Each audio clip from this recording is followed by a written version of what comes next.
Good, okay, we're good. I'm getting a good response here. I'm going to call the real estate transportation meeting to order. We have 4 orders of business today. I see Palmer's here, so I would presume that he will be our presenter today. The first order of business will be a lease agreement with Well Done Development LLC for 114 East Parker Street. The second one will be a land lease with Berta Aviation Group. And the third one will be a lease with Central Florida Aircraft Services. And last, a second amendment to lease with Lance Aviation Incorporated. With that, Palmer, would you take the first one? Yeah, actually, Elise and Jared are going to present item number 1. So I'll turn it over to, I think, Elise, actually.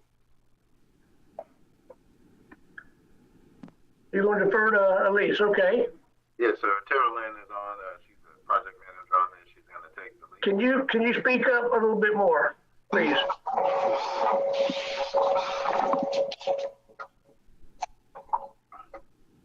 Can you hear me?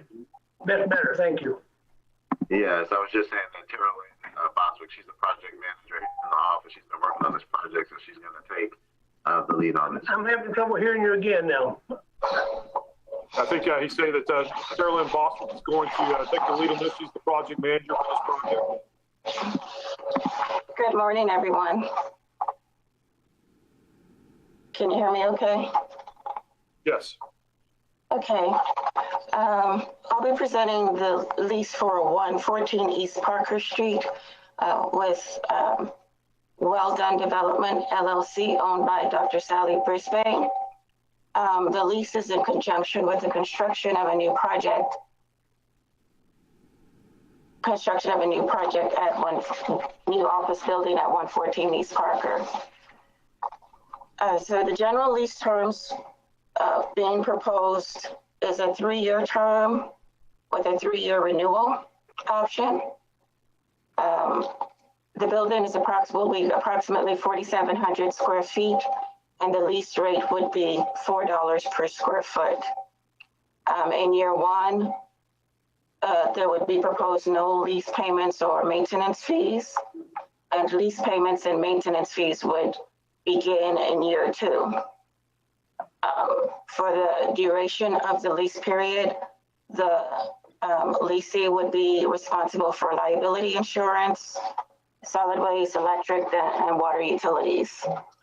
Dr. Brisbane with Well Done Development is also interested in the option to purchase, and so the lease would include a clause for the first right of refusal to purchase at any time during the lease term. As a part of the lease, the CRA has agreed to build and improve the site and oversee that construction, all of the design and permitting, etc., and to deliver the property to the leasee upon completion of construction and issuance of the certificate of occupancy. In turn, Well Done Events commitments would be to start business as soon as the certificate of occupancy is obtained, and provide a $50,000 contribution to an escrow account that will be used towards the purchase of the property should the first right of refusal be executed. $25,000 of that $50,000 would be paid at the signing of the lease, and the balance of the $25,000 paid into the escrow account upon the tenant occupying the building. So that's an overview of the lease terms for 114 East Parker Street and Well Done Development LLC.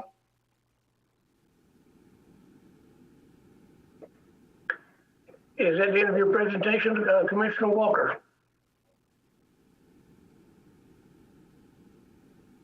Yes, Thank you, Mr. Chair. Thank you, Mr. Chair. Trying to get acclimated here. And I know this particular situation has been going on now, I guess, a couple of years.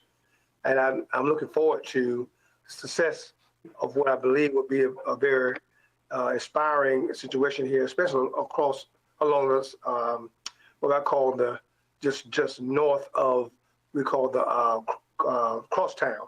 I have been sharing for a number of times, and I know with trying to get businesses or they're getting something along that corridor, just north of our crosstown, which looks sometimes to be blighted. And to have this business to come out of the ground, I know there's been some time trying to get this thing, particular one off the ground. But I would ask Mr. Lease or Ms. Terrelin, is that correct? Am I saying it correct? As far as what you see and as far as what I have heard in the last couple of years, and of course, I know we have our own commissioner representative from the CRA, which is Commissioner Madden. Do we see this being a very viable and a situation at this point moving forward? Again, I've been waiting for it and hoping it will come out of the ground, and here we are now at this point. Commissioner Franklin, do you have any comments? I had a question. Did that? I want my question to be answered if I could, Mr. Chair. I was asking Mr. Lease or Ms. Terrelin about the actual situation, the business itself being very viable now, and I know it's been a couple of years, but looking forward to it, as I said. What are your comments about that? Yes, sir. Can you hear me? Yes.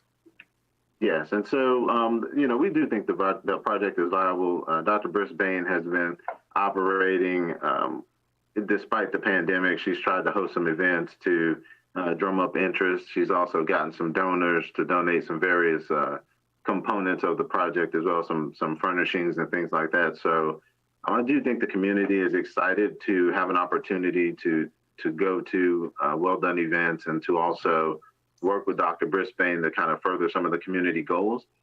She does provide support services for other multimedia companies. She wants to provide a space also for folks to come in, and it's very similar to a business incubator in some sense. And so I know there have been conversations about hosting some additional co-starter programs, which are typically offered at Catapult, to kind of help push out into the community and provide some services to folks where they may not otherwise be able to get them. And that's what I wanted to make sure I heard, because I know, and I'm done here when I make this comment, Mr. Chair. We're looking forward to this particular operation coming to play, and trusting and believing, this is going to be a very viable situation.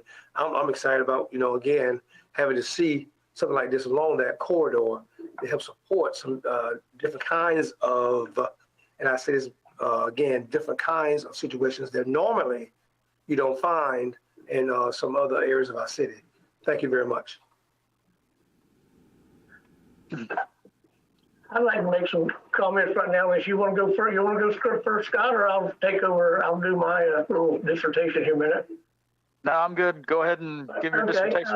Again, when this first came up, I went to the CRA meetings some time ago, and I guess initially this started when we were going to rehab a building up on 114, because we had about a 7,000 square foot building to rehab, and since that time, I guess it's escalated to we're going to demo the building and build a brand new site.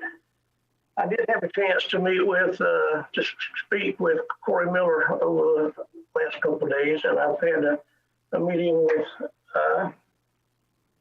other people's involved here with this. Because I have a problem with it from several different fronts. Number one is the overall cost for $1.3 million being a pretty sound number for a 4,700 square foot building. But we're talking to Corey Miller. He has assured me that through other areas, because of the number one, we're going to have the acquisition of the site, as well as another $165,000 of site work. Makes it that's almost $300,000 in cost right there, and then another $950,000 for the actual structure itself, which it seems high. But he assured me that they've looked at the budget, and obviously there were other bids, and so some were a little bit higher, some were a little bit lower. But thank God for our local preference. So it looks like he's going to end up with a job because of the meeting for it. But And then the other point, obviously, is probably even more so. I would like to see something happen in that particular area. I'm not sure if that's the right site due to the potential costs of the site work and other things. But, you know, at $4 a square foot, in the first year being free, then $4 a square foot thereafter for the last 2 years of the first term, then another 22.5% of the increase over the second term. When market rate in that way is probably 3 times or almost $16 a square foot. I've really got an issue because, you know, we see that the CRAs are under pressure from the state. Most of the ones, fortunately, that have been getting into trouble they haven't been doing properly, and obviously we've done a great job with our CRA. But if we continue to lose money on a lot of things, we may become under tighter scrutiny as well. But I'm challenged to vote for this. But I'd like to hear some other comments from some other people to see if they can sway me. Perhaps Stephanie or Scott Franklin can, or see what their thoughts are. But that's kind of where I stand right now. Well, and Tiger, to be totally honest with you, I have not looked into the details of this, but as I'm reading it, it does strike me as being an exceptionally good deal for the tenant. And I know the whole idea in the CRA is we're trying to improve areas that need that help, but I don't think that's not a sustainable pattern we can create doing deals like this, I don't think. If I may, Lease, I have another question. At least Yes, sir. The CRA will continue to own that building. Is that correct? Yes, sir. That's correct. And if I may, Will there be any taxes paid on that? Will there be real estate taxes paid on that building? yes, sir. We do pass those taxes through to our tenants. And if I may, Mr. Commissioner, just kind of touch on some of the other comments and some of Commissioner Franklin's comments. We do, you know, I would like for you to consider the investment we make in these areas. You know, this lease rate, it is favorable for the tenant, but it's because we are trying to redevelop these areas. And, you know, we go in and we do it first. And that's what we did with the rest of the mass market. And so just kind of pointing to some of those numbers where all of our tenants continue to pay below market rate, but they're able to continue to operate in a time like this because they aren't paying full market. We've got these conditions that are preventing folks from operating businesses in some capacities. But I just want to point to the taxables because it does really feel sometimes that we're taking a punch on the chin up front. We build these buildings, but keep in mind that when we started with all those structures that are the Salvation Army, those were all not-for-profits. This was a not-for-profit structure as well. It was owned by Lighthouse Ministry. So we're taking these not-for-profits, we're renovating the area, which adds values to the adjacent properties. And on top of that, we're putting these back on the tax rolls. So I want to give you the assessed values of the properties that we've recently renovated. So the assessed value of a 820 Mass Market is $1.1 million. Again, these were non-taxable properties. The valuation on 802, which is now Yard on Mass, right? We're at close to $600,000. So I'm looking at these tax bills from our tenants that add up to close to $60,000, and these are dollars that we weren't getting before. So when you consider this and the impact of whether or not we're going to be just mowing and maintaining this lot in perpetuity until we decide to construct something on it, or whether or not we'll get any taxables at all because we just don't get any development on the site for a long period of time. So we think that this property, this use does fit within the small area plan for that portion that is considered mass market adjacent on Parker Street between Florida and Massachusetts. This does fit. We do have a small area plan that we're working from, and we've got some other uses that we need to integrate. And this is just the continuation of what we've done in the area. Thank you, Philip. You got a question? I didn't have a question per se, Mr. Chair, but I want to make sure we understand and I think it's already been said even by Commissioner Franklin, and that's the purpose of the CRA. We go into these blighted areas or areas that have not had particular situations, to come about.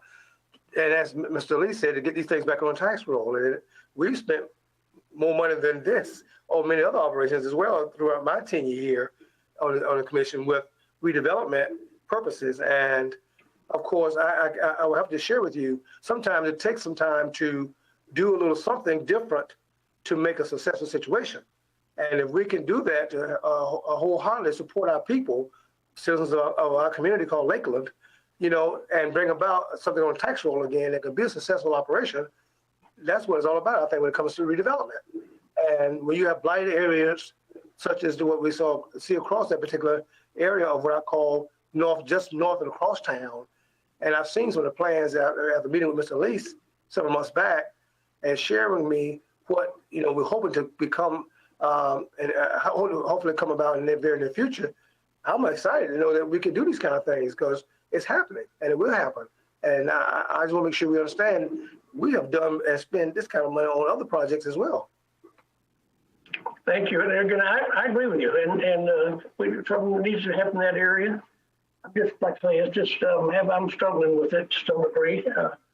Lease. I read the lease again there again. I see where Farmer, you may be a system here. It does not give her the right to sublease the structure, but it doesn't say she can, and it doesn't say she can't. What would that imply, Palmer? If it doesn't say anything, then she's allowed to sublease it. So she would have that right. There again, that was I mentioned to Elise the other day that if we're going to subsidize rent and then they come back and lease portions of it out for a substantial amount of money, I'd like to participate in that benefit of some sort, if at all possible. Number one. Yes, sir.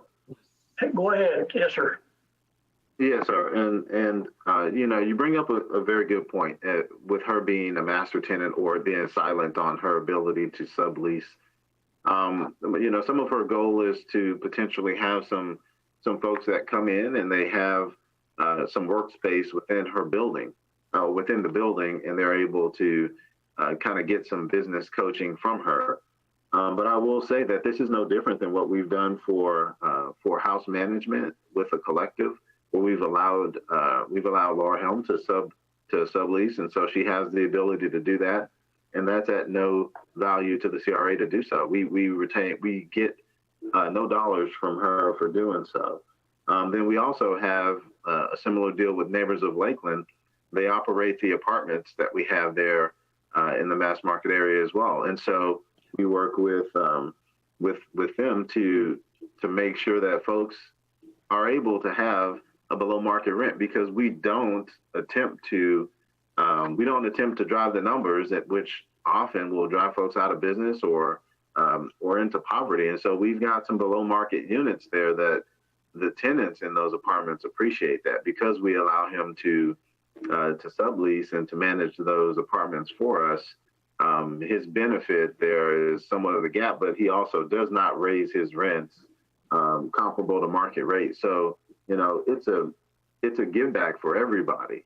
And I think that our business partners have shown that across the board, because we've chosen to do business with fine folks who are not just out for themselves. And they're in a position to receive below market rents, and they in turn return the favor to the folks that they then do business with. So we're not just helping those businesses, we're helping several others who are also trying to move the needle in the community. Just to clarify, they're actually the lease does say that the lessee would have to get our consent prior to assigning their rights under the lease. So we would have say over who subleases. Okay, again, thank you, Lisa. And I understood that. Of course, there was again, that's another point of contention. I know some of those leases, in my opinion, were below market too, as well as the federal building, which we just approved another one for them last week. Actually, we're going to address the bar today as the same scenario. And I wish in the future we might reconsider those lease provisions to, if they're going to make money on it, so we get a little bit of a kickback of some sort, if at all, in the near future. But with that, Commissioner Madden, would you like to speak up, please, ma'am? Thank you, Commissioner Reed. I just thought, that I would bring a little context, from the CRA and some of the discussions that we've had for that particular area. If you can imagine, the CRA looking at the entirety of the area and trying to have, a balance of, beautiful buildings and, investing in that area, taxpayer dollars, but also being sensitive to Parker Street and the folks who live there to not, completely gentrify, having the diversity of offerings. And so when Dr. Stone now came to the CRA, she had a wide range of support from, the neighborhood and the community, who did not feel as comfortable maybe with, catapults and some of the things that, we have in the city for young entrepreneurs, particularly to be able to integrate more diversity, to reach out to folks in a community who may not have felt as comfortable, with that option. And so her business is really, if you think about Catapult, how many dollars go into that? It is not self-sustaining. It doesn't make money. So this particular business, although it's a business, she is reaching out to be kind of a incubator of types to kickstart, some entrepreneurship in an area that we have said as a commission and as a city, we really are interested.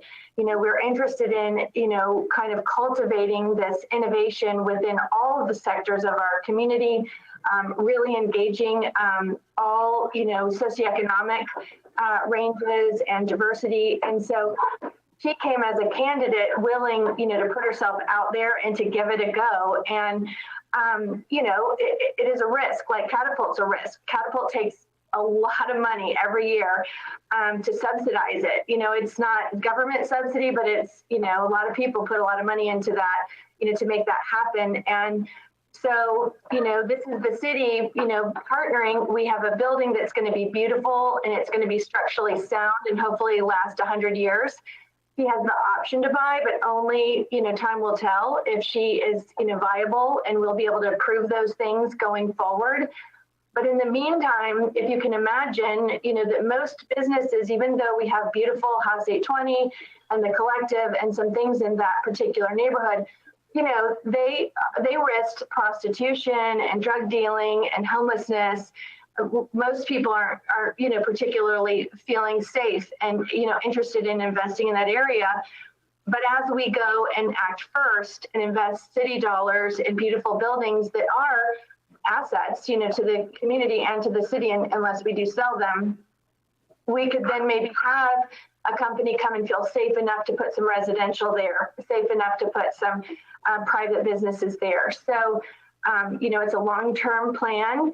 And this building is going to be kind of in the same architectural genre as the Yard on Mass and House 820. So it is a beautiful building, but the tenant is supposed to not every tenant do we want in that area to be so, in my mind, I'm thinking bougie, that people feel like it's completely gentrified, and then the regular neighbors are like, great, they came in and now we can't even live in our own neighborhood. So it's complicated, and it's a difficult puzzle to put together. But I think if you see that the CRA board really weighs all of those things, each puzzle piece individually, to see if it is a good match for the puzzle. And so therefore we, because Dr. Stone has such a following and such great rapport in her community as an educator and as a businesswoman, I think, that is what was exciting and appealing, to the city, so that we will have a building that's an asset and it's beautiful and it's structurally sound. The first building was not. And then she's get a chance to hopefully invest in creatives and young entrepreneurs and hopefully see that, blossom, in a beautiful way in that area of town. Thank you, Commissioner. That was well said. And I personally, I don't have real issues that much with the lease component. I just doing this for transparency reasons. I want our citizens to know exactly what we're doing and all the different stuff what we're doing with our funds. But I just because the big area that I do have, the biggest area of concern is in the future when we get ready to divest ourselves of the property. I don't want to end up like what was the place we talked about the other day? At least I can't remember what's the name of that place. Whatever we do, those houses. Are you referring to Lincoln Square? Yes, yeah. I don't want to end up with that, and I don't want to have $1.3 million building and turn around and sell it for $500,000-$600,000. And now again, we're not giving the opportunity to some another winner or loser there. Again, I know that it's a first right of refusal, not a national right to buy. And of course, somebody else would have to make an offer, but I just want to make sure the CRA is conscious of the fact that we're dealing with public dollars. And at this point, I don't think we've divested ourselves of any properties to our tenants that we've given a break to this point. But I just want to have the public assured that we don't pick our winners and losers by somebody who wants a particular pioneering area per se. But I've kind of said what I want. Does anybody, Mr. Franklin, you want anything you want to add? No, that's all right. Do I hear I'm sorry, Lease, go ahead. Sorry. Yes, sir. No, I just wanted to just to reiterate that the values of these properties, they are very much important to the overall functionality of this overall community, right? I know you're saying that we, from a value perspective, us constructing these buildings, and you're concerned about basically that risk, and then also, what happens when we follow through to divest. We've got a portfolio in this area assessed at $3.5 million. So, those are not pennies, but it wouldn't happen without the investment. And absent of any of those businesses operating in that area, we will, those are our assets, and they'll continue to be assets. And so, this building is just that as well. So, I know this lease will ultimately be contingent upon the approval of the notice on the bid and the award of the bid to construct the building. But we think that this is a good tenant to start out with. We've got 3 years for her to prove the concept, but ultimately we have a phenomenal building that will fit the context of the rest of the community.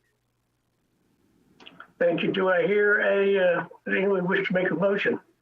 Motion to approve. And while I do that, I think we should not forget, when it comes to Well Done and what it has done for us in that business situation, they've been our partner with the Gang Task Force. If you recall, many of us may not know, but they take care of a lot of the community interaction with our youth across the spectrum of our city, schools, communities, etc., and have done it very well for the last, 3 years now or more, with our Gang Task Force. So I make a motion to approve this particular item. Second. We have a motion and a second. All those in favor, please raise your hand. I have two yeses and one no, so it does pass. And we'll move on to the City Commission. Our second order of business would be a land lease to Berger Aviation Group. Good morning, everyone. Ramona Siriani for City Attorney's Office. We have a couple of airport items. The first is this land lease with Varna Aviation Group. Varna is a business that is in the business of renovation and restoration and maintenance of aircraft and helicopters. They're seeking to lease a 1 acre parcel on the southeast corner of the airport. The intent is for them to construct a hangar facility on that parcel. The lease would be for a term of 30 years. That would commence January 1st, 2021, subject to your approval. It contains 2 additional 10-year renewal options that have the same terms and conditions, and provided that Varna would not be in default of any of the terms and conditions of the lease agreement, the rent would commence the earlier of January 1st, 2022, or upon issuance of its certificate of occupancy when it does its construction. The monthly base rent is $907.50, or $10,890 a year. And that would be for the initial 12-month period. And then thereafter, rent would be subject to annual percentage change in the CPI. In year 21 of that lease, that would be, the rent would be adjusted to the higher of 10% of an appraisal of the unimproved premises, which would be the land only. And then the rent would be based on annual CPI increases after that. Ramona, how big is the structure going to be? They would have to, I don't think they've submitted, Jane can answer that, but I don't think they've submitted plans yet, but the city would retain approval of any plans that they intend to construct. I don't know, Jane, if they've given you guys any indication of that. Good morning. The structure, the hangar structure is approximately 9,500 square feet. And there is a picture of the layout towards the end of the lease, actually. It's about 9,000 square feet. 9,000, 9,500, somewhere in there. Do I have any other questions from any of our committee members? Seeing none, do I hear a motion to approve? I've got a motion by Commissioner Franklin, a second by Commissioner Walker. All those in favor, raise your hand. It passes unanimously. Our third order is a lease for Central Florida Aircraft Services, LLC. Yes, sir. This item, this particular business, Central Florida, is an aircraft maintenance business. They're seeking to lease approximately 10,200 square feet of office and hangar space. This would be a proposed 1-year lease term that would commence January 1st, 2021 upon your approval, and it contains 5 additional 1-year options of renewal upon mutual written agreement of the parties. Central Florida's payment for base rent for the first year, which would commence, rent payments would commence on February 1st, 2021. That would be $4,600 a month or $55,200 a year. Base rent for any renewal options starting in on January 1st, 2023 will be subject to increases of $2,500 per year. Gene, can you tell us what they do exactly? Yes, and I'm glad you brought that up. I was going to mention they do, they're an A&P shop, so they do work on various smaller aircraft, general aviation aircraft. And of note, and what is special about this lease actually is the owner of the business is Mr. Cole Harris, and he is actually a graduate of the Central Florida Aerospace Academy. And I believe it's one of our first students that's come through the programs over there at Sun and Fun that's actually starting their first business here on the airport. So we're pretty excited about that because that's, obviously what we all been working towards since, the CFAA started back in 2009. So this is a good deal for us. Another thing with it is the 1-year options is obviously to help them out a little bit too, because we don't want to put them into a long-term commitment. And then, if God forbid something doesn't work out for them. So this lease is a little bit different. But again, we're super proud of Cole, and we look forward to working with them for many, many years here on the airport. Where is that particular space located? Actually, that is over. It's just to the west of, or just to the east of our large regional pond. And if you recall, Doherty Toys, they had a Hawker stored in there, and they're getting ready to build their own hangar. They sold the Hawker, have a much larger aircraft, the Challenger, so that's now down the southeast corner at KTTW, Keys to the World, until they finish constructing their hangar. So it opened up this space, and Cole was ready to, he jumped all over it, and is going to lease it and operate his business out of it. Is that the old Holden hangar? No, sir. The Odom hangar is right outside my window right here. Again, it's just east of our regional pond. Right in the middle of the runway, actually. Okay. Do I have any more questions from any Commissioner Franklin? Not a question, but a comment, just to follow up on what Gene was saying. To me, this is an incredible success story. It's the kind of thing we need to highlight and feed. We'll bend over backwards, break our backs to incentivize companies to come to town that don't even pay the kind of salaries that these kinds of jobs provide. And we're doing this whole thing, growing it right there, homegrown at Lakeland Airport. So I think it's just fantastic, and we need to promote the heck out of this.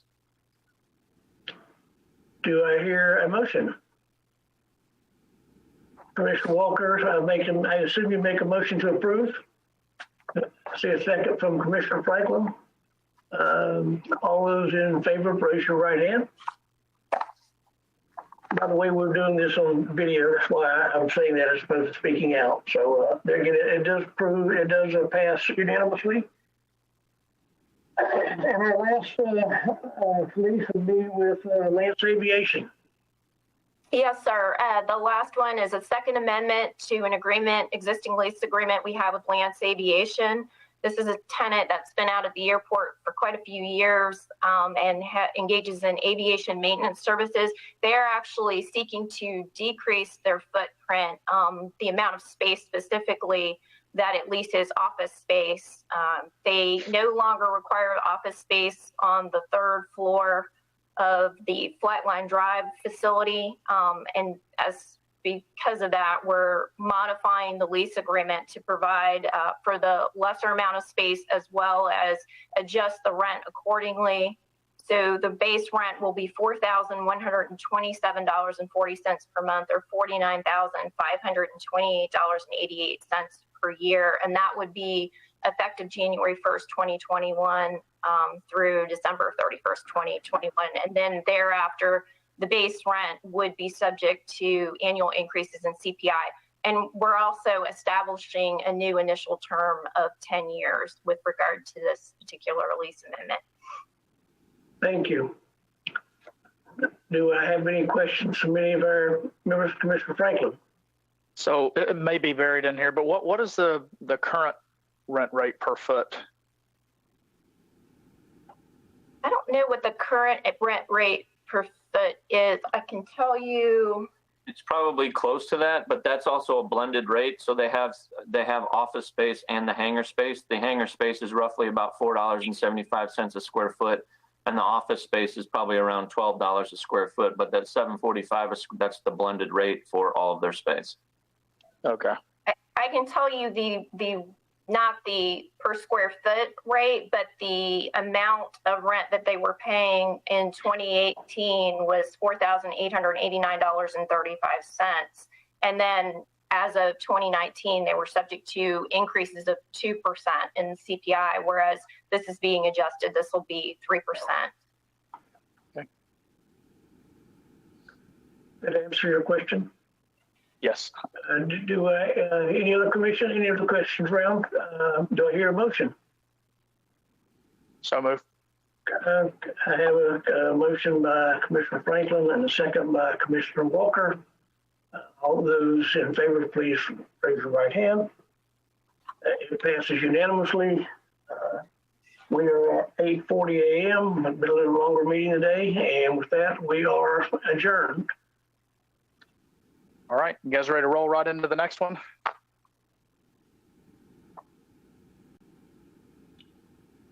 All right, so the mayor is traveling today, but he is going to be back on Monday. So we'll kick it off at 3 o'clock. We do have a presentation and a proclamation, and then we'll do committee reports, just yours there, Tiger, that we just completed. And so that takes us to the consent items. So let's take a look through those. Obviously the minutes from the last meeting and the utility committee meeting. And then the next would be under CRA about the parking lease agreement. Yes, I think a lease may still be on the call, but that's a lease to the Talbot House of 20 parking spaces just west of the Mass Market property. They had previously leased some of these spaces before the CRA acquired that property, and they're just seeking to continue to lease those spaces for their staff. the CRA in discussions with Dr. Redout worked out a deal where they'll lease those spaces for $99 a year, but the main consideration to the CRA will be that Talbot House has agreed to clean up the CRA properties in that immediate area. In the lease, do you have anything to add to that? That pretty much covers it, Palmer, and we just want to, make sure it's known that Dr. Redout is very much a partner of ours in the area, and we appreciate their work. And, they'll be doing us a big favor by kind of cleaning up and policing some of those properties, because we get a lot of dumping in the vicinity of Talbot House. And so it'll help us all. Okay. Tiger, question? Thank you. Is the guy from the yard bass, does he agree to, they're only going to be there in the daytime? Is that I guess that's they'll only have employee parking in the daytime when their business, the yard bass is mostly there in the evenings? This is not the Yard on Mass parking lot, but Yard on Mass, I would say this is on the west side of the block, Commissioner. So this is not on the east side where Yard on Mass is located. So this is just to the north of where Talbot House is situated. Now we have some 64 spaces in there, and so they will only take up 20 of them. And actually, the overflow parking from House 820, where the events take place, this is where those folks will park. So we won't have any conflict there. Okay, and then will they police the area on a daily basis, weekly, monthly? What's the intent? I guess a week, daily? Well, they clean up around their own properties daily, and so our goal is to get it daily as well, particularly in the parking lot where they'll be leasing the spaces as well. They'll be cleaning that also. Does that answer your questions there, Tiger? Good. Anyone else have any questions on that? Okay to leave on consent, or would we like to put it out on the agenda? Good to go? Okay. All right. Palmer, you have another under the miscellaneous reports? Yes. Ramona, you want to address that one? Yeah, this one is an amendment to our existing agreement with Sheltair, our FBO out there. And what this amendment seeks to do is just modify the method of reporting and calculating the fuel disbursement. Currently, that fuel calculation it's calculated at the time the fuel is delivered to Sheltair. This amendment seeks to change that method to the time fuel is actually dispersed into an aircraft or sold. And this is to accommodate with the start of what Amazon operations earlier this year. In addition, the amendment proposes in the event that Sheltair would no longer operate as an FBO that services Amazon, that they would still be required to pay a $3,500 per month fee for the expansion tanks. And that's in the event that they do not continue to service Amazon. This has a retroactive effective date of December 1st, 2020, and this would be subject to commission approval. Okay. Any questions on that? Any reason to take it out of consent, Tiger? Well, I wasn't sure. Go get $3,500 again. They'll continue to pay the $3,500. They would pay that if they're no longer servicing as an FBO for Amazon. So if in the event those other fees go away, then they would be still required to pay they would be required to pay the $3,500 per month. Okay, well, again, this seems more fair than what I'm going to pay on what I sell versus what I'm receiving myself. So I think that's probably a little more in their favor from my standpoint. Well, if I could kind of explain it a little bit, now that we have a second FBO coming on, and Sheltair has been our FBO here for, I believe now 5 years. When we did the expansion tanks and we did the operating agreement with them, Sheltair has rights to use and operate those tanks. If for some reason now that we have the second FBO coming on and they win the Amazon business, we still need to be paid, for those expansion tanks. So that is the reference to $3,500. But what's really important about this amendment is that half a penny that we're receiving now for all of the gallons that they are pumping into Amazon. Because, for example, last month we received $4,170 for that half a penny. So actually, it's a better deal for us to do the half a penny deal while they're fueling Amazon. But if for some reason, because of additional competition, Amazon chooses to go with the other FBO, then we're still going to be receiving funds and payment for those expansion tanks, which obviously we paid for and put over there on the ground.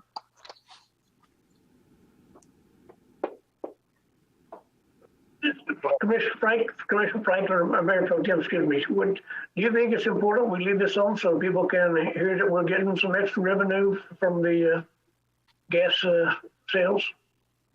Yeah, that's not a bad idea. I mean, I think it's good information for people to know and understand. I think some might even, if I haven't heard complaints about noise or anything, but I think it'd be a good reminder for people that every time that the airplanes burn the maximum amount of fuel on takeoff, so while they're making all that noise, we're making money. That's also the cash register ringing. So it's not a bad thing to let people be aware of.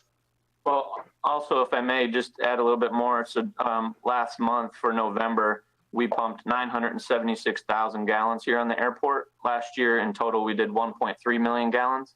So that is quite significant. And our total fuel flowage for all the gallons pumped here on the airport, we received $43,942. So it's a significant jump. Okay. Well, I wouldn't mind having that put back on if you all think that's a good idea. Just sharing that information. All right. Any objections to that? All right. So let's put that one back on. And then Mike, you've got an item under Finance Director. Yes, sir. Good morning, everyone.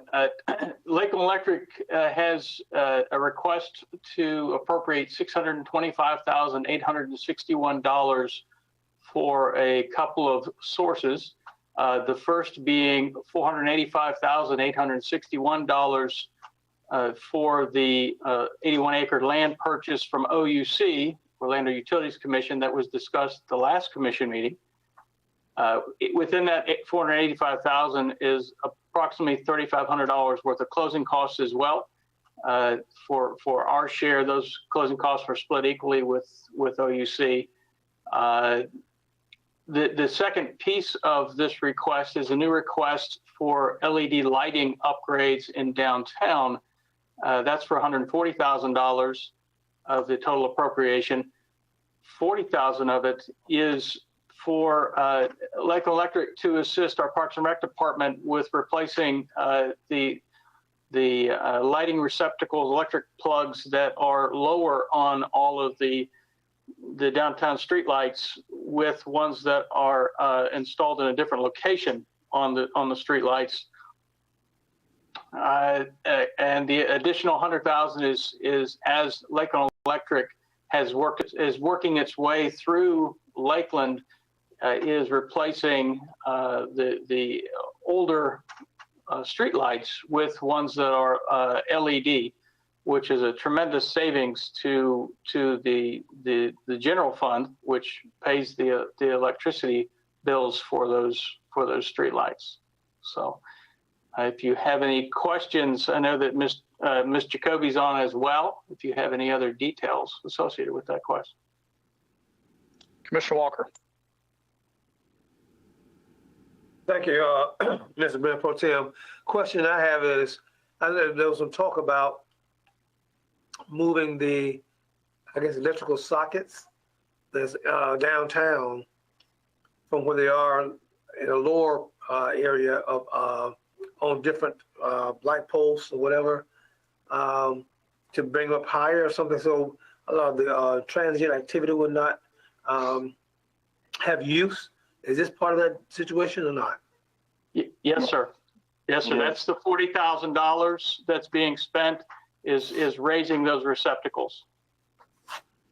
Yeah, Okay, that's an item that that's been a big topic of conversation within our LDDA meetings, and it was kind of came as a surprise to me that that's a big deal with the homeless population, is they all got to have places to charge all their different devices. So, but it is a problem. It causes folks to congregate there in the park. Yeah.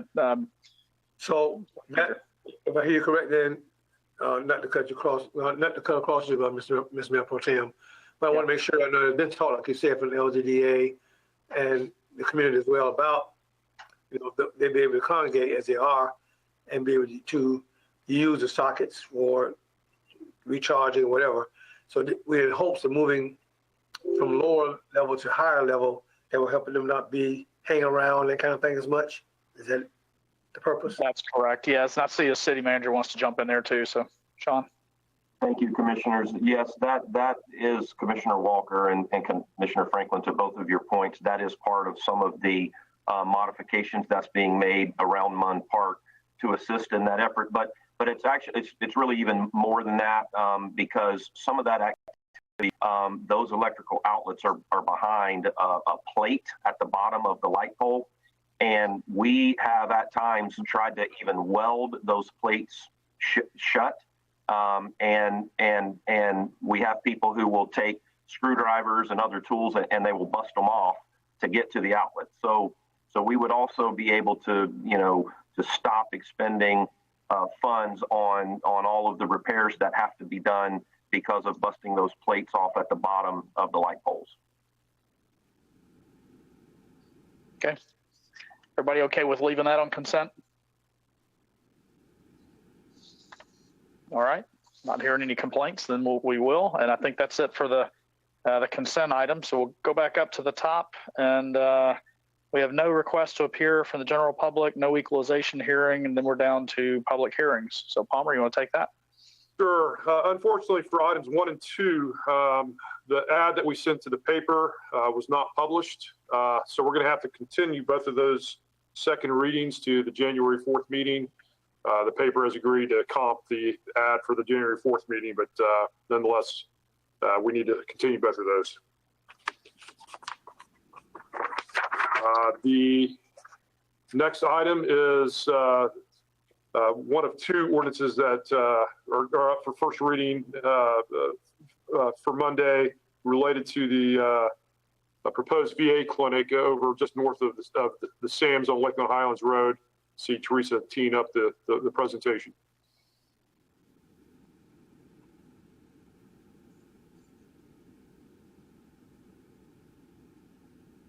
So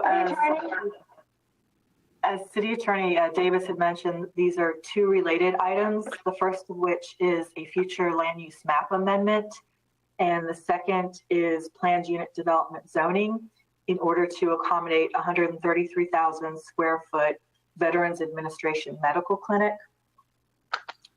The property is generally located north of the Polk Parkway and east of Lakeland Highlands Boulevard.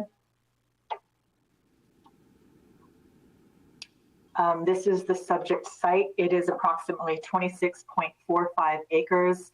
It's located at the end of Meadowland Park Boulevard, which is the roadway that runs just north of the Sam's Club. This is giving you a zoomed out view of the context of the area. So you can see the Sam's Club down there off at the northeast corner of the Parkway and Lakeland Highlands Road. The star indicates the subject property. You can see there's a call out there for the Barron Box self-storage facility that was approved. And then south of the Parkway, you can see the Orlando Health site. This is the overall site plan for the facility, showing the clinic building located on the easternmost portion of the site. On this site plan, north is to your left. And so the Sam's Club would be to your right as you're looking at it. You can see that the drop off and pickup is located on the west side of the building. This is a color rendering showing the site plan with the landscape features. And these are some bird's eye views of the facility from the southwest looking to the northeast. This is the west elevation. And this again is that southwest elevation of the building. The request for future land use is to change it from residential medium to a designation of public buildings, grounds, and institutional uses. The planned unit development conditions of approval are relatively straightforward. The bulk of them deal with transportation. Given that there are some impacts, particularly with regard to Edgewood Drive, west of Lakeland Highlands.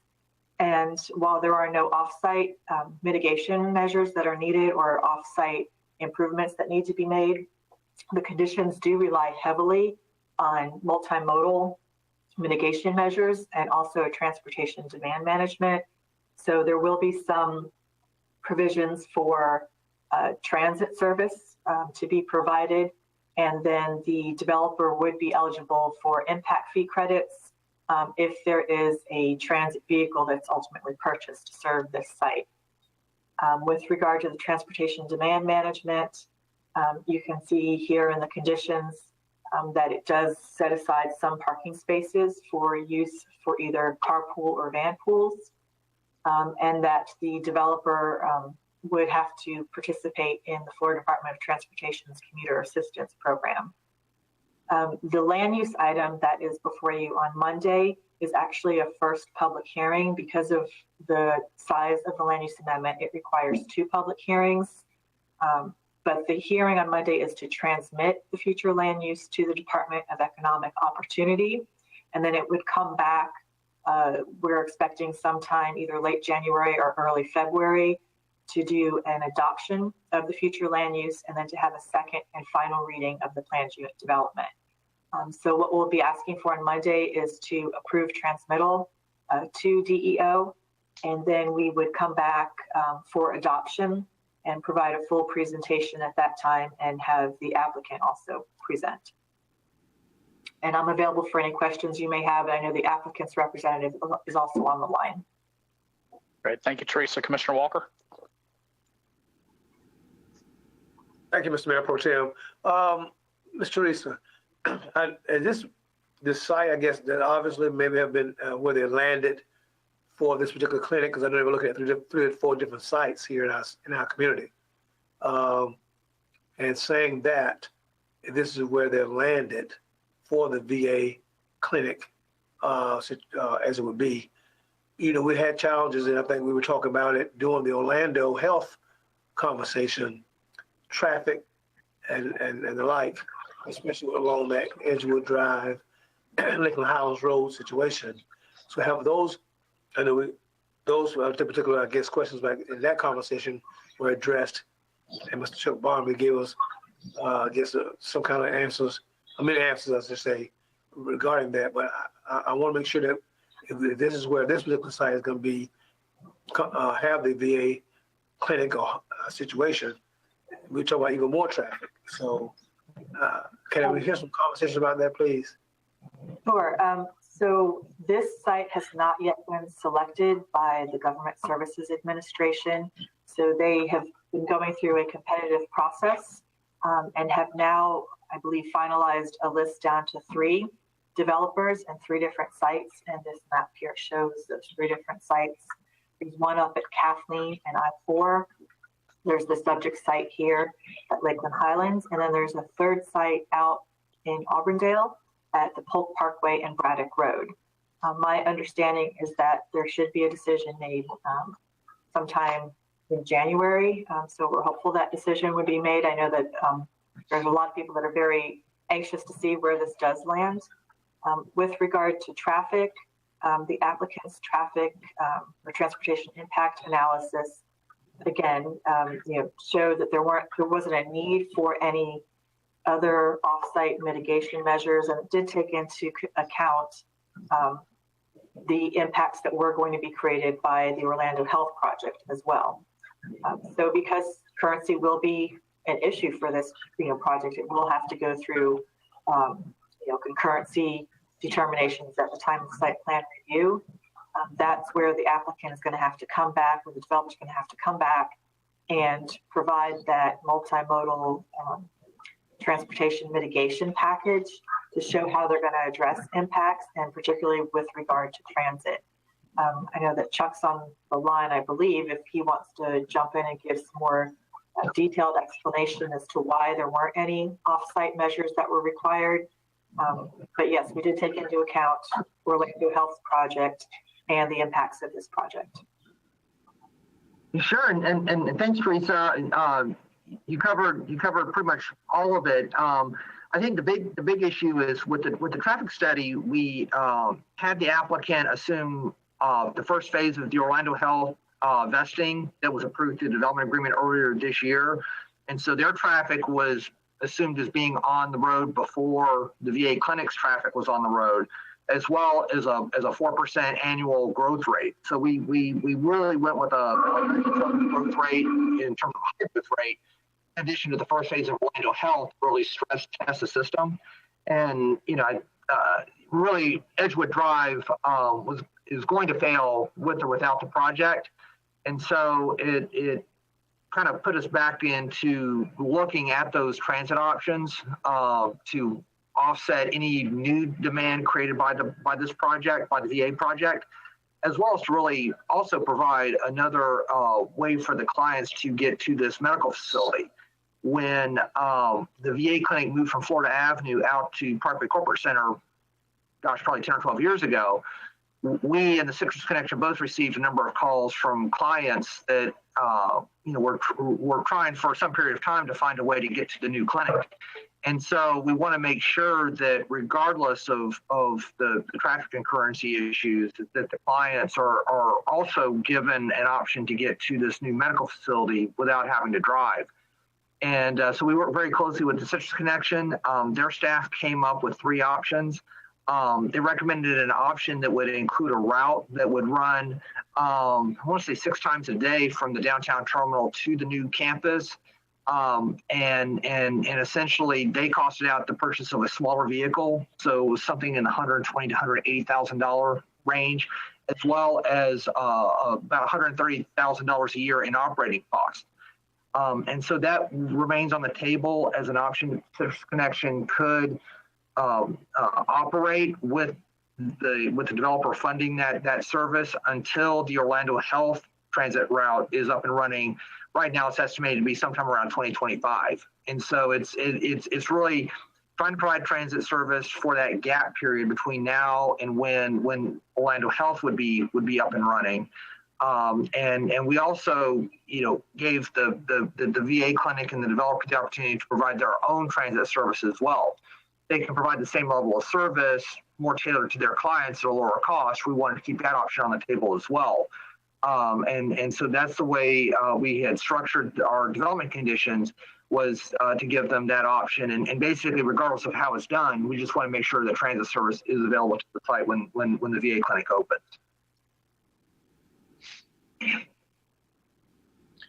Commissioner McLeod.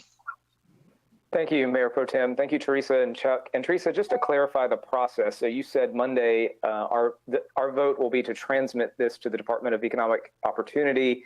At what point will GSA, in the process, approve? Do we have to have that approval before it comes back to us, or will it come back to us and then we still wait for Government Services Administration? I'm just trying to get a sense of the timeline and as it relates to us potentially approving this.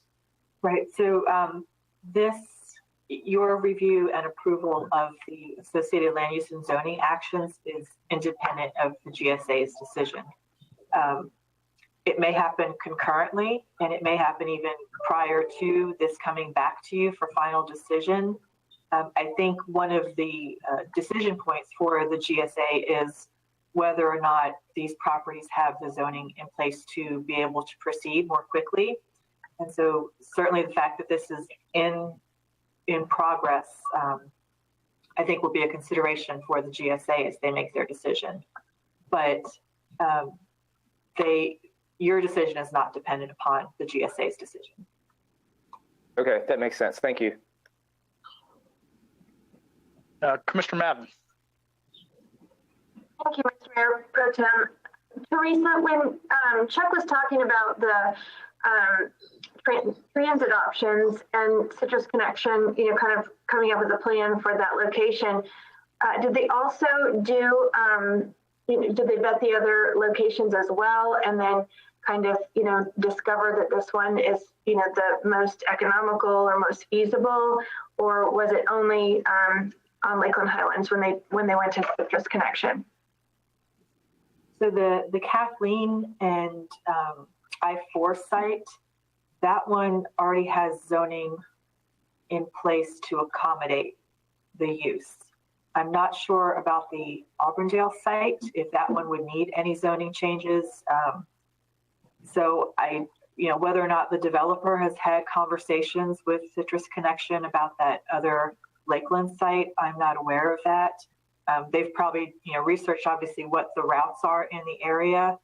And I would think, going forward, that if that site happens to be selected, that's something that they would want to look at to accommodate their clients, is having transit available and directly going into the site. And that I-4 Kathleen site already has transit service. I believe it's the Blue Line that serves, that comes up from the terminal, serves the area off of Providence Road, Griffin Road, much of Kathleen Road to this particular location, then goes up to the mall and loops back down Sleepy Hill Road. There's a new transit shelter that was actually built with the new 7-Eleven that opened a couple of years ago at Kathleen and Mall Hill. And so that entire site really is set up to be transit ready. And right now the Citrus Connection, I think the closest route that they have to the Auburndale location is actually down on US 92 by Lowe's. And so it runs from Winter Haven back into Lakeland. It's part of the Winter Haven route that comes in off of 92, then down to County Road 542, and then back into Lakeland. So, in terms of the other Auburndale site, I think it's less well positioned from a transit standpoint. Kathleen Road already has transit service, and then the Citrus Connection has put together a plan for the Lakeland Highlands location. Thank you. That's very helpful. Commissioner Reed. Thank you, Mayor Pro Tem. I really struggled when we did the Orlando Health, and I'm just not willing to. I'm going to vote against the transmittal. I don't think we need to do that to our citizens on that particular road. It's just congested enough. I think the other two sites would be more sufficient. So again, I'm not in favor of having that later transmitted to move forward. Mr. Walker.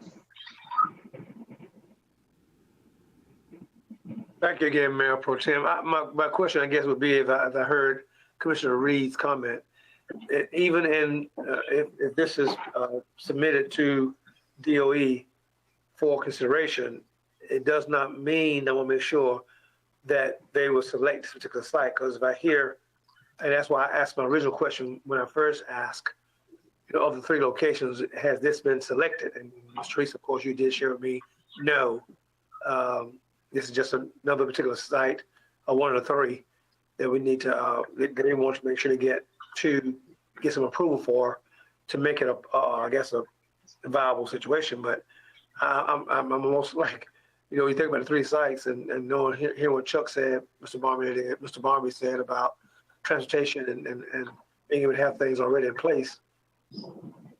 The Kathleen site appears to be more apropos for this operation. But anyway, again, just by us passing this or approving this to move on does not necessarily mean that they will select this site. Is that correct?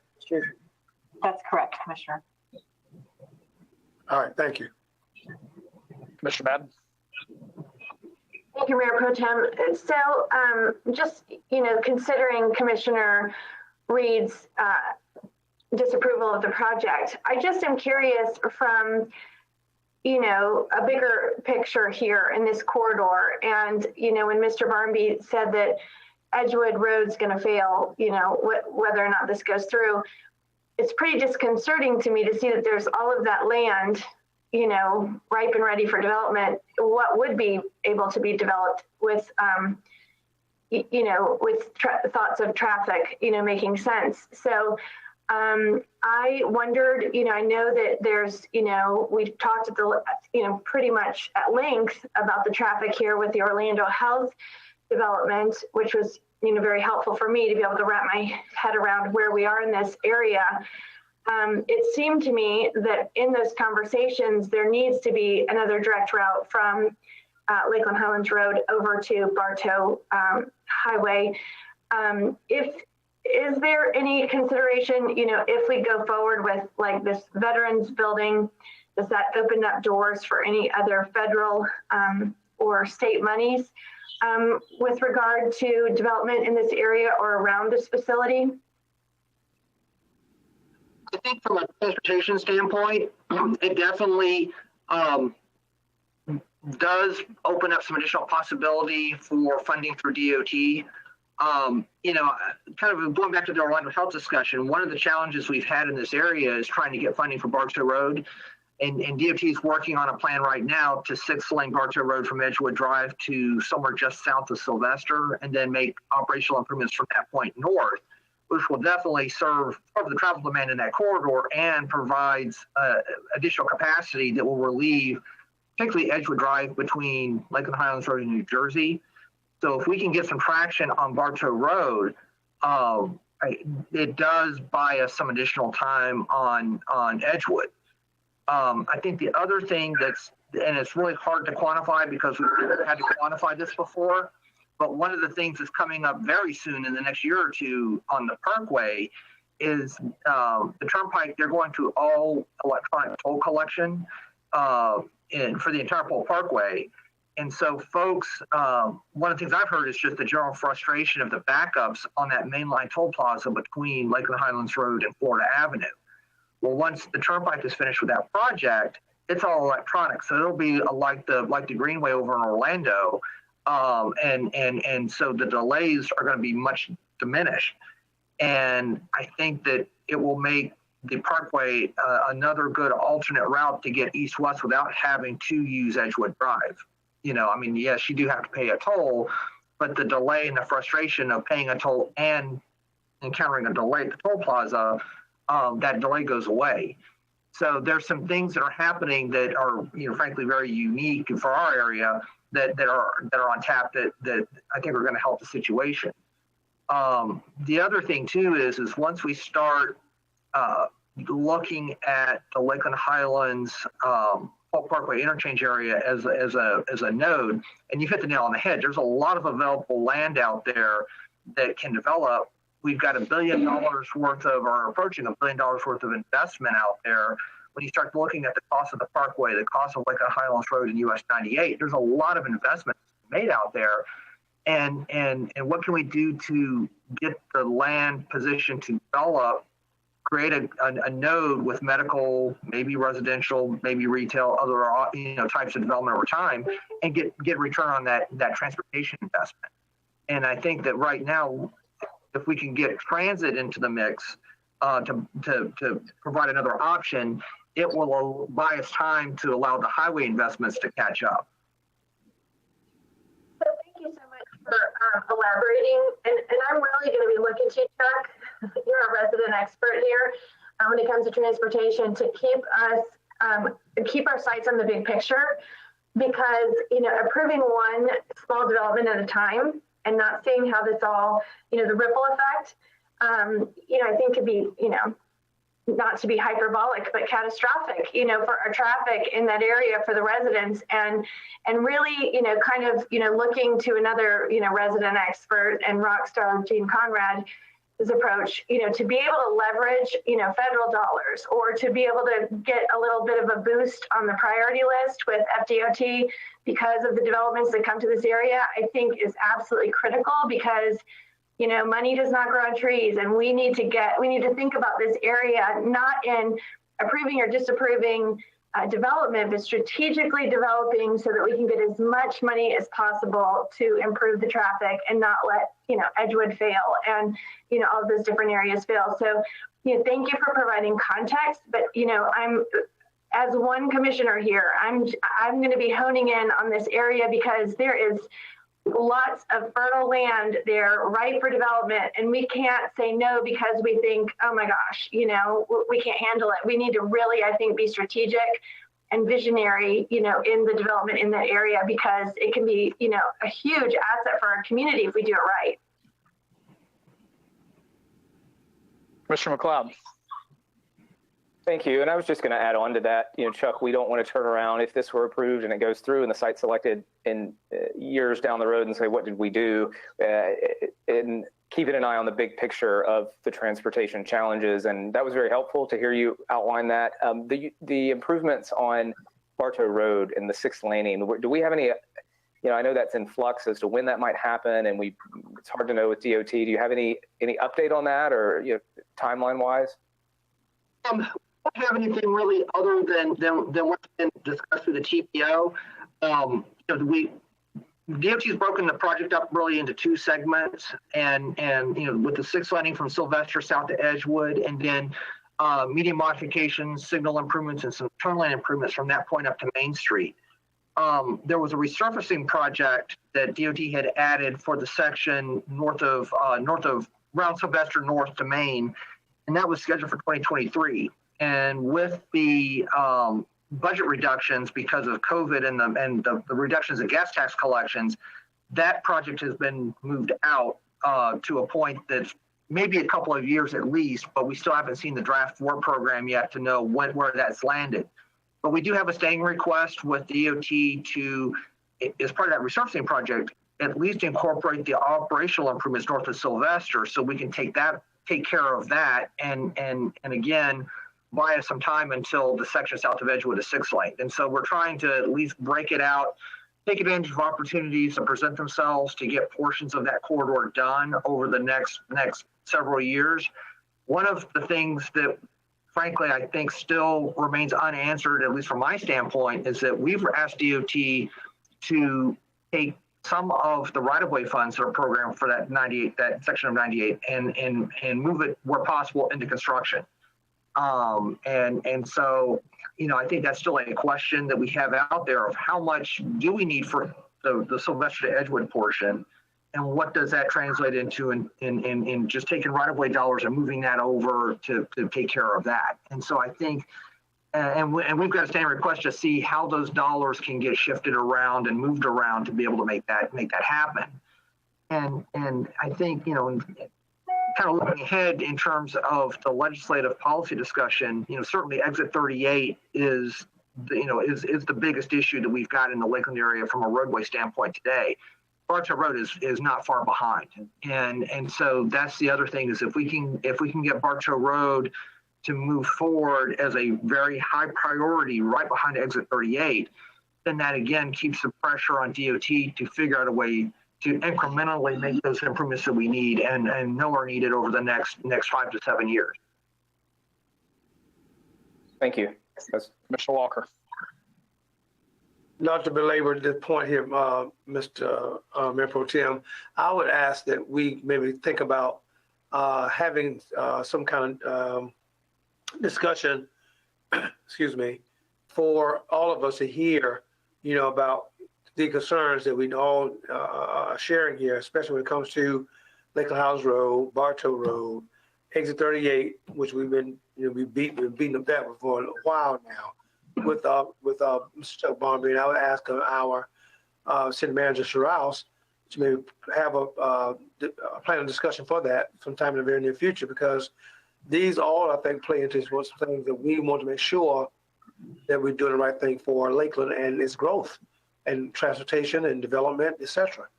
So I would ask that we maybe consider maybe having that policy discussion, with Mr. Barnby, ask Mr. Strauss to plan that in the very near future, so we can hear about all these different things that we're talking about. Because Exit 38, after we were in our last TPO meeting just the other day, myself along with Commissioner McCauley, I thought, what are they talking about? We thought we had already discussed this. It's like, and when the secretary, the district secretary mentioned some things to us, I thought, goodness, are we moving backwards or what?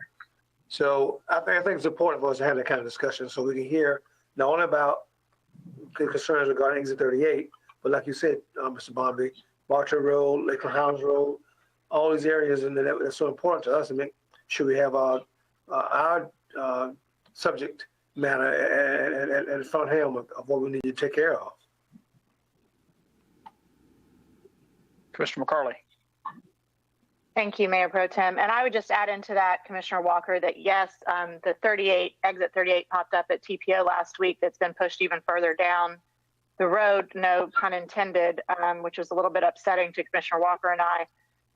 But Chuck, if we could do a workshop, or Mr. Strauss, and include a DOT rep along with Citrus Connection, I think looking at the holistic picture, not just from the Lakeland perspective, but looking at the entire map and what Commissioner Madden alluded to earlier of what this all looks like and how it works together, that would be really helpful.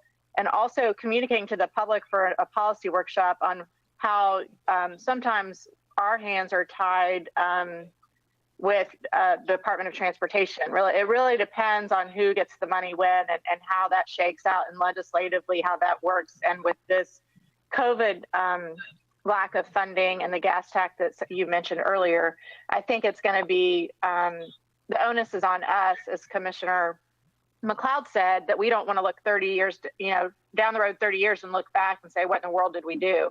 So if we could have all those parties, not just, I love Chuck, you're our expert, and we love having you discuss things, but I think it would be integral to the conversation to have DOT and Citrus Connection there as well. Commissioner Reed.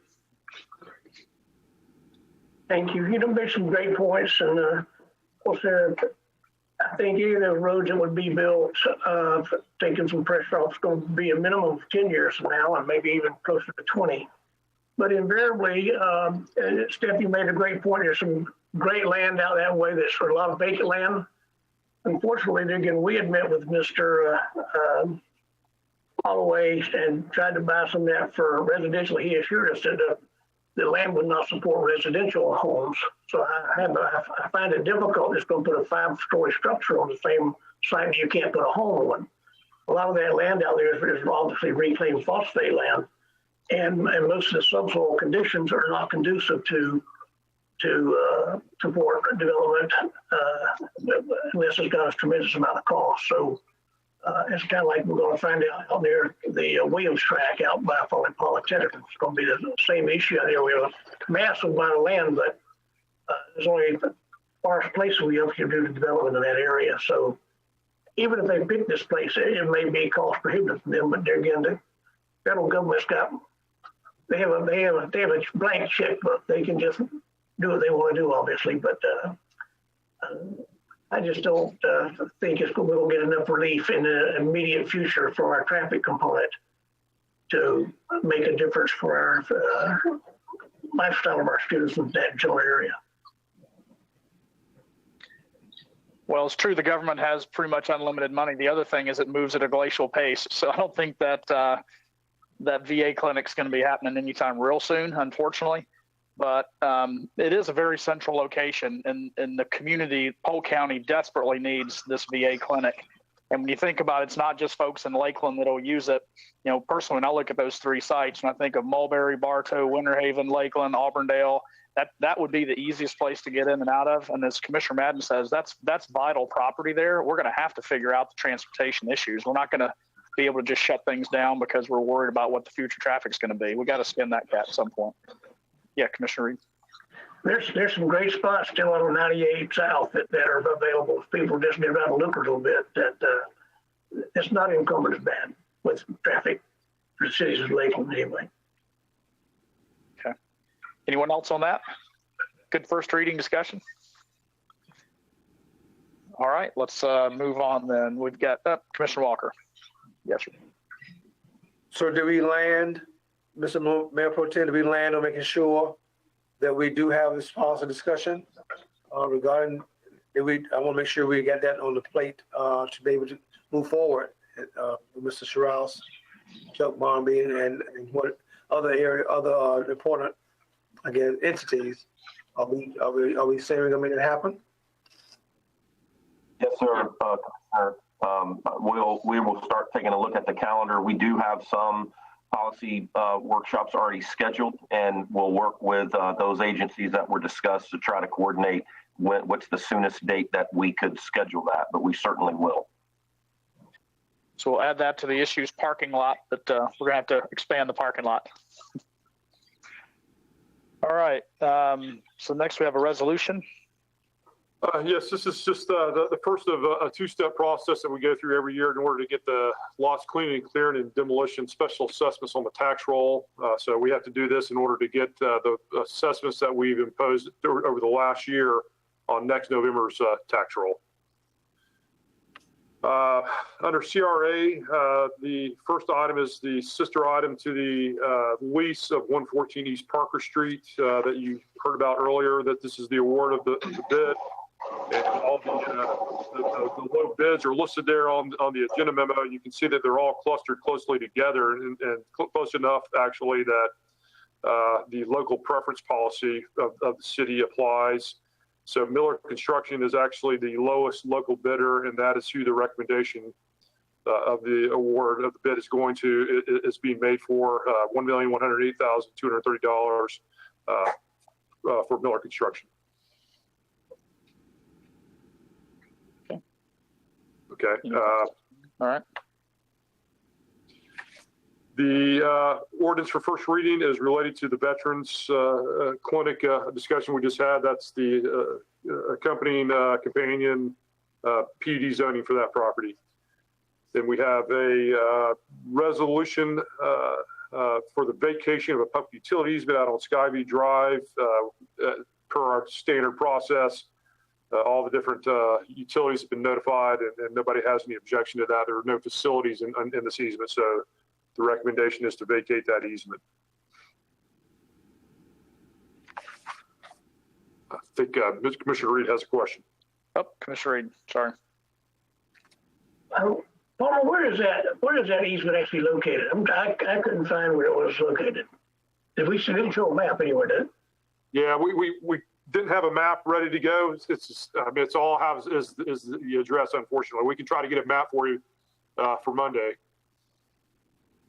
Because I know there's getting ready to be there's like some development on the corner of Skyview and North Crystal, South Crystal Lake. Derek, do you have any more information on that, or? Go ahead. The only thing I was going to add is that the property owner sent to us a preliminary sketch of where the easement was located. It wasn't really a formal survey. And when I reached out to him to try to get a better drawing or better map, he said that that was an expense that he didn't want to have. And he took the position that the easement was erroneous. We didn't really look into that part of it, but the utilities department, all the utilities looked at it. We don't have any facilities out there, so that's why we're not objecting to vacating it. We could probably get GIS to do a quick map for Monday and add it to the agenda, though, so you can get oriented. We can attach the sketch, yeah.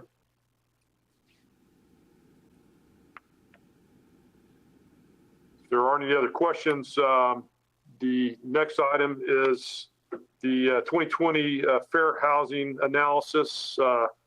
This is something that we have to go through from time to time in order to qualify for CDBG and home grant funds. I believe Annie Gibson is on the call and can elaborate further. Good morning. Annie Gibson, Housing Program Supervisor. As part of an entitlement community receiving, as Attorney Palmer mentioned, CDBG and home funding, we have to certify with the U.S. Department of Housing Development that the city would affirmatively further fair housing along with this 5-year comprehensive consolidated plan. So that plan is due next year. The 5-year is from 2021 to 2025.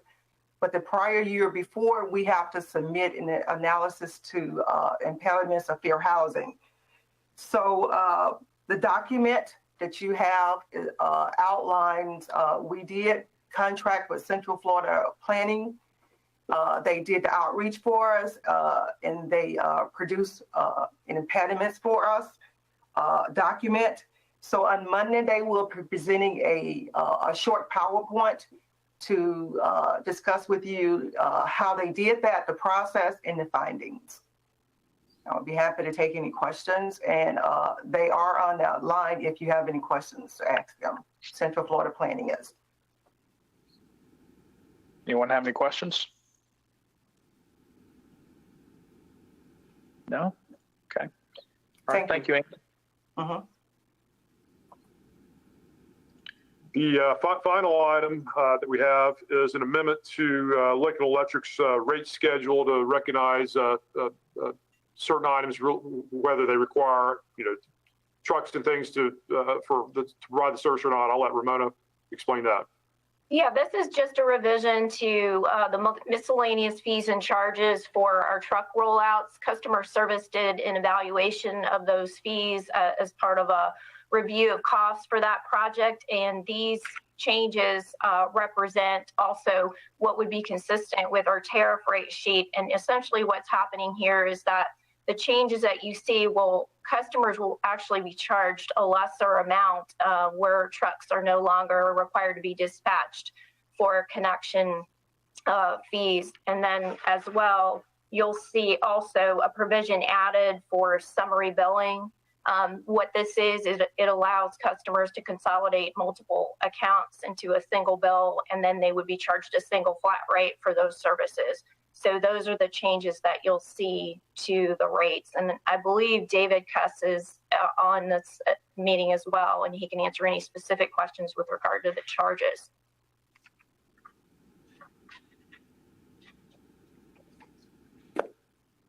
Anyone have questions? No? All right. Well, that's the last agenda item we had. Yes, City Manager. Mayor Pro Tem, if I may ask that our City Clerk, Kelly Coos, be recognized. She does have a verbal. We need to get some direction from the commission. Okay, Kelly.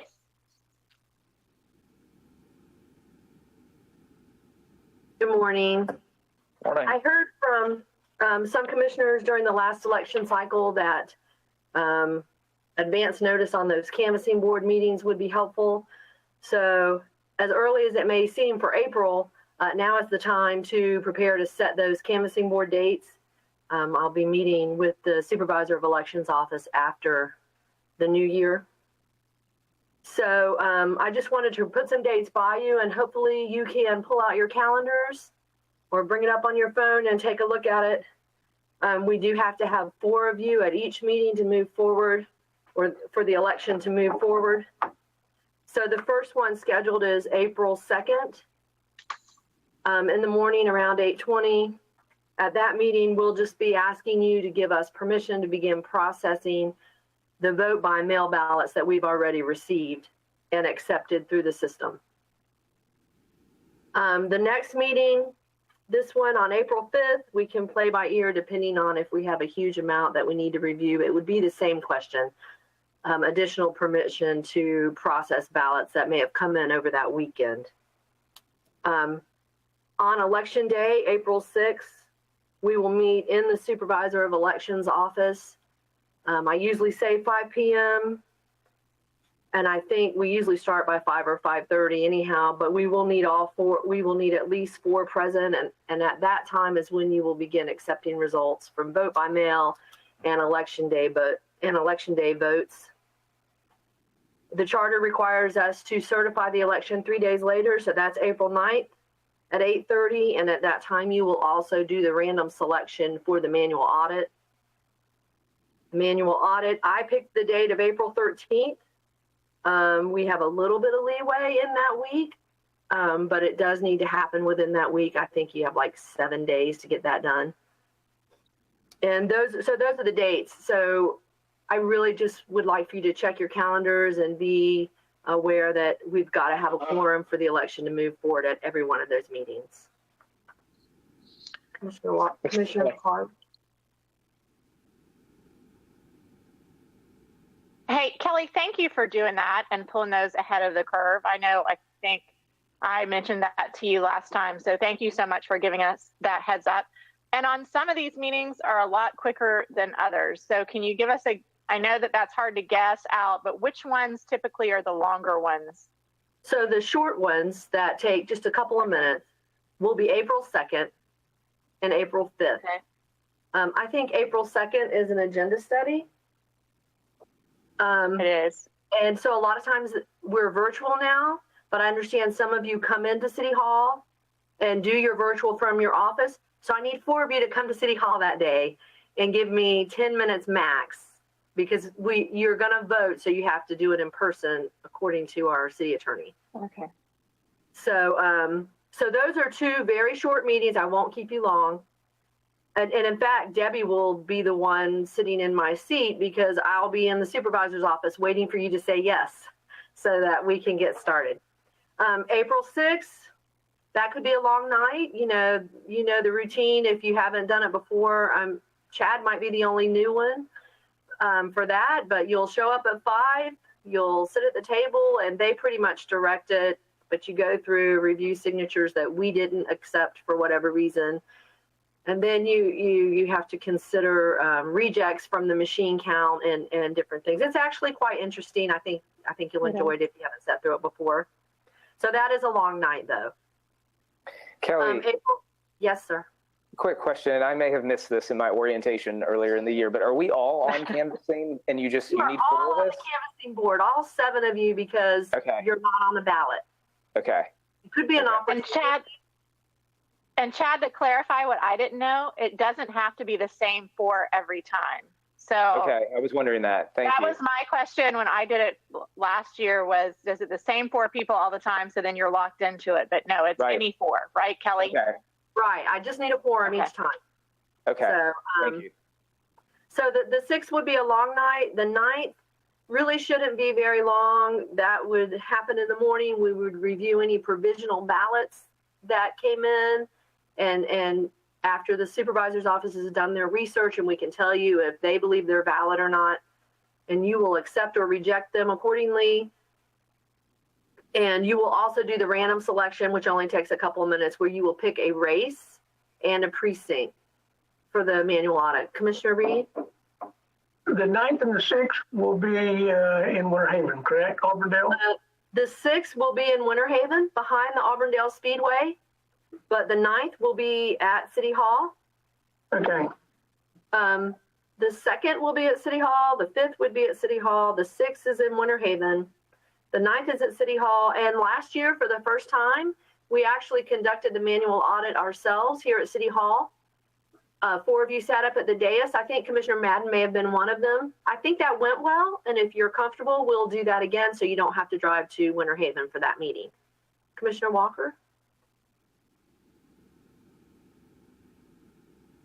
I was just raising my hand saying, yeah, I was part of that too, but yeah, I know we did that, yes. I thought maybe you had a question. So, No, and so the 13th would be the actual manual audit.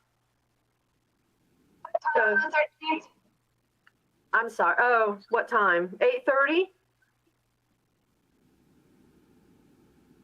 And that kind of takes a little while because we do actually hand count those ballots. You are just kind of sitting there. Unless you want to help count, I'll be glad to give you a stack. Sign you up. Your assigned personnel did it so very efficiently last time. I would think they could do it again. The internal audit office helped us with that, and then they did it very efficiently. They did a good job. Yes. So I just wanted to get those dates in front of you and know that I will be wringing my hands to ensure we have a quorum. So maybe we'll send these appointments out to you, and then you can accept and reject accordingly. And then if I need to hunt some people down, then we can move forward from there. And that's all I had. All right, thank you, Kelly. Thank you. Commissioner Walker. Mr. Mayor Pro Tem, I know it's time for us to move into our legislative committee time at this moment, but there's a couple of things I need to share. I will not be here at the meeting on Monday. I'm out of town here as soon as I get out of here and move toward leaving. But I want to make sure that I share a couple of things with you all that you need to know. I think it's important that I share this with you all. I had planned to do this, of course, in the last commission meeting, but time was of essence. We just never got to it. And that's a year-end kind of report about the gang task force committee and all. LPD gave us a very good report at our last meeting this past. It was in November. I forget the date. Not a part of November, right before Thanksgiving, when we had a meeting. And there's some things I think you need to know about where we are as far as the year end. As far as homicides are concerned for 2020, as of that meeting, we only had 8 here in our city. But as you know, we had another one just the other day. Matter of fact, it was the same evening of the public memorial this past Monday, the 14th, when we had the one for former Commissioner Edie Yates and her husband, David Henderson. That evening, we had another homicide. So now we're at 9 for 2020. As far as nuisance abatement, because we tend to find some of these really challenging areas, usually because of some house or some place that have a lot of problem area activity going on. The last one we had was about 2+ months ago. Areas of concern, geographical areas of concern that we're seeing still some activity when it comes to youth, gang, kind of young people activity kind of thing, is the 900 block of Iowa Avenue. I'm grateful to see how Tablet House we come along in that area with putting those apartments there in that area will help, I think, support some of the challenges we're seeing in that area. Also, the area of Chestnut Woods, which we sometimes hear about quite often, but there's an organization called Boots on the Ground. They're there routinely, and it's really been a big help. It's been a blessing to support the challenges that particular area have had.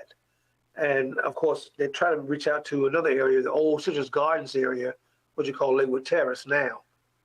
So I'm glad to see that organization, Boots on the Ground, being instrumental in supporting, that particular community at best. Another area that is seeing some traffic in is the 700 block of West Crawford Street, with some challenges in that area. And lastly, we've seen some problems area around the 100 block of West 14th Street. So we'll make sure you all knew that. Some of the things, of course, the criminal activity we're still seeing is drug dealing and vehicle burglary, grand theft auto, and aggravated assault and battery. So I want to make sure you all knew about these kind of concerns or ills that still affect our community in certain pockets of our community. And I'm, again, grateful and thankful for those that work with us. We're hoping to have the Refuse to Lose initiative become its own 501c3 organization here. That's another thing that I know that Dr. Sarah Brisbane Stone has worked on quite well with that situation, along with our own community neighborhood liaison person, Ms. Lynn Simpkins here from City Hall. And hopefully, sometime in the very near future, I'm saying very, very near future, we'll have his own independent organization to see about and take care of situations that we as a city or city officials have been doing for the last 6-7 years now. Any questions for me? I'll be glad to answer. Anyone have any questions? No. All right. Thank you, Commissioner Walker. Any other comments? And then we can do a quick round the horn. We'll have that chance again Monday too. But if anybody's got anything that we need to put out, I know Kevin wants to tell us about our next meeting. Yeah. Thank you, Commissioner. We just need to take a 5-minute break so we can change the system over and put it in as a separate meeting for those that want to do video on demand and things of that nature. And we need to change the lower third graphics. So if you could just give us about 5 minutes between the two, that would be great. So can we stay logged in, Kevin, or will we need to get out and come back in? Yeah, you stay logged in. You're fine. We just got to change the playback system over. Okay, so let's take 5 and see y'all back here in just a minute. Thanks.